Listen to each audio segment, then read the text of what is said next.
Class 12th economics बेटे आपका chapter number 8 short run equilibrium output अब लास्ट लेवल के ऊपर है बेटा।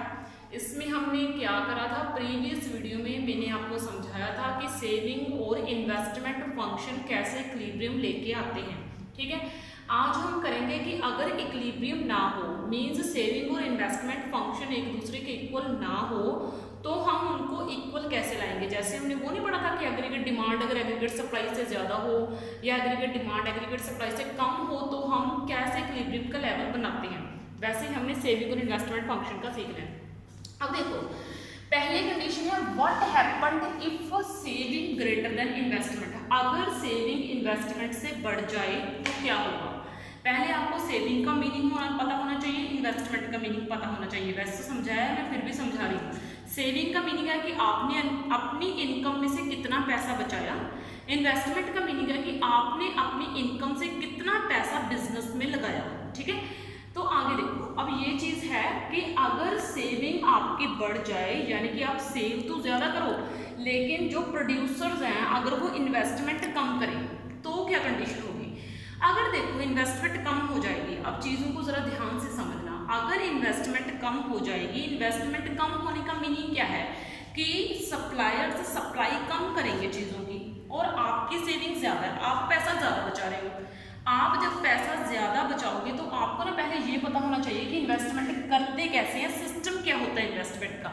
देखो, बैंक से लोन लेके इन्वेस्टमेंट किया जाता है, एक तो ये भी होता है। एक होता है आपकी सेविंग पर्सनल बची हुई है, आपने पर्सनल सेविंग को उठाया और बिजनेस में लगा दिया। ठीक है, अब ये सारा प्रोसेस समझना बहुत डिफिकल्ट सा नहीं है। इन केस सेविंग इन्वेस्टमेंट से ज़्यादा होती है, it implies a situation when a fall in expenditure. अब इस लाइन का मीनिंग समझो। सेविंग के ज़्यादा होने का मीनिंग क्या है, आप खर्च कम कर रहे हो। ठीक है, through S is more than the rise in expenditure. Through I means investment के थ्रू जो सेविंग आप बढ़ा रहे हो उससे इन्वेस्टमेंट कम हो रही है। इसका मीनिंग क्या है, दोनों चीज़ों को रिलेट करके देखो। आपने खर्चा कम किया, आपके खर्चा कम करने का मीनिंग क्या है, आप शॉप से चीज़ कम खरीदोगे।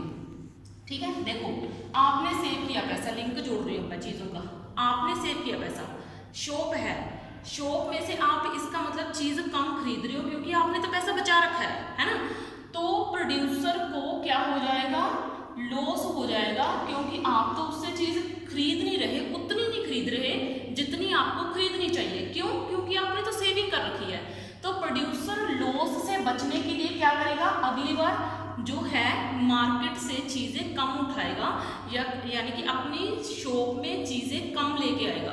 तो इससे क्या हो जाएगा, अब ध्यान से समझने, सारा लिंक जोड़ रही हूँ। सेविंग कर रहे हो आप, शॉप में मान लो किसी में गए, उस शॉप में आपने जितनी चीज़ नॉर्मल खरीदते हो आप उससे कम खरीद रहे हो, तो प्रोड्यूसर को क्या हो जाएगा, जो शॉप वाला है उसको लॉस हो जाना है। ठीक है, तो अगर वो लॉस होगा, लॉस में जाएगा, तो वो क्या करेगा, नेक्स्ट टाइम से चीज़ जो है वो कम खरीद के लेके आएगा ताकि मुझे घाटा ना हो, किसी चीज़ का जो है लॉस ना हो। ठीक है, तो आगे नेक्स्ट क्या होगा, अगर वो चीज़ कम खरीदेगा यानी कि अपनी शॉप में कम लेके आएगा, इसका मतलब उसको इनकम क्या होगी, उतनी ही कम होगी। ठीक है, इनकम कम होने का मीनिंग क्या है, सेविंग कम हो गई। बस यही तो हमने करना था, सेविंग ज़्यादा से सेविंग कम तक लेके आना था सारा प्रोसेस। सेविंग ज़्यादा कर रहे हो, मान लो आप किसी शॉप में हो, जब शॉप वाला खुद ज़्यादा कर रहा है तो वो चीज़ों को, मतलब चीज़ों के ऊपर पैसा कम खर्च कर रहा है, इससे उसको क्या होगा, लॉस होगा। अगर लॉस होगा तो नेक्स्ट टाइम से वो चीज़ें कम खरीद के लेके आएगा, अगर चीज़ें कम खरीदेगा तो उसकी इनकम कम होगी, इनकम कम हुई तो सेविंग कम हो जाएगी। तो ये सारे प्रोसेस में यही लिखा हुआ है। अब मैं पढ़ा रही हूँ, यानी कि इन केस अगर सेविंग इन्वेस्टमेंट से ज़्यादा है, इसका मीनिंग एक्सपेंडिचर कम हो गया, इन्वेस्टमेंट जो है आपका उसके कारण और ज़्यादा लो हो गया। According to aggregate investment in the economy would be less than what is needed to buy the planned output. ये देखो, जितना आप प्रोड्यूस करना चाहते हो उससे कम प्रोड्यूस कर रहे हो, सम आउटपुट वुड रिमेन अनसोल्ड, और जो दुकानदार की कुछ चीज़ें अनबिकी रह जाएंगी, वो बिकेंगी नहीं, उसका स्टॉक जो है उतना नहीं बिक रहा जितना वो बेचना चाहता है। The producer will have undesired stock, उसके पास अनचाहा जो है स्टॉक बचा हुआ है। The producer will plan lesser output, तो अगली बार से वो कम चीज़ें लेके आएगा। लेसर आउटपुट का मीनिंग क्या है? लेसर इनकम, इससे इनकम कम हो जाएगी, इनकम कम होगी तो सेविंग कम हो जाएगी, सेविंग कम हुई तो सेविंग और इन्वेस्टमेंट इक्वल आ जाएंगे। ये सारे का सारा प्रोसेस है, ठीक है। आगे है आपका, अगर सेविंग जो है आपकी इन्वेस्टमेंट से कम हो तो क्या होगा। अब इसमें देखो उससे बिल्कुल अपोजिट प्रोसेस है। It is a case when a fall in expenditure through S, इसमें क्या सेविंग कम है इन्वेस्टमेंट से। सेविंग के कम होने का मीनिंग क्या है कि आप खर्चा ज्यादा कर रहे हो, ठीक है। खर्चा ज्यादा करने का मीनिंग क्या है? आप दुकानदार से जितनी चीज खरीद रहे हो उससे नॉर्मल ज्यादा उससे खरीद रहे हो। मान लो आगे आप मान लो 3 सूट्स खरीदते थे, आप 5 खरीद रहे हो, ठीक है। यानी कि आपने अपनी डिमांड बढ़ा दी, आप सेविंग नहीं कर रहे, आप अपना पैसा खर्च कर रहे हो, तो जिससे आपकी डिमांड बढ़ेगी। अगर डिमांड बढ़ेगी तो जो प्रोड्यूसर है उसके पास माल कम रह जाएगा। अगर वो 500 पीसेस लेके आता है, आपने 2 पीसेस की डिमांड बढ़ा दी, अगर हर एक ग्राहक ऐसा ही करे तो मान लो उसके जो है 700 पीसेस बिक रहे हैं, तो उसके पास 200 पीसेस क्या रह गए? कम रह गए। तो वो नेक्स्ट टाइम क्या करेगा? 200 और ज़्यादा लेके आएगा। 200 और ज़्यादा लेके आने का मतलब क्या है? 200 ज़्यादा बिकेंगे, उसकी इनकम बढ़ेगी। उसकी इनकम बढ़ने का मीनिंग क्या है? सेविंग बढ़ेगी। तो ये सारा प्रोसेस एक दूसरे से जुड़ा हुआ है।